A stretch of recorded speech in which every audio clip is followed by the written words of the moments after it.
ফিরে এই সময় কল দিলে রে বাবা। হ্যালো, আসসালামু আলাইকুম রহমাতুল্লাহি ওয়া বারাকাতুহু। ওয়ালাইকুম আসসালাম। কায় বে তোমরা? বাবা আমি জিনের বাদশাহ। কার বাদশা? জিনের বাদশাহ।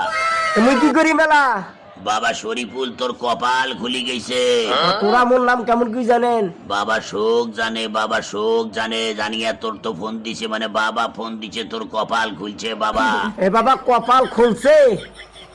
না বাবা, মোর তো কপাল খোলে নেই, কপাল তো জোড়া লাগা আছে বাবা। বাবা এই খোলা সেই খোলা না বাবা, তুই অনেক ধন সম্পদের মালিক হবু, তোর কপাল খুলি যাইবে বাবা। বাবার সাথে বেয়াদবি করিস না বাবা। শোন, বাবারে 30,000 টাকা কালকে বিকাশ করবি, নাইলে তোর বংশে বাতি জ্বালার থাকবে নয় বাবা। তোরা বিশ্বাস করো, আজ যে আমরা দিনত ভাত খামো, সেই টাকাটাও আমার পকেটে তোমরা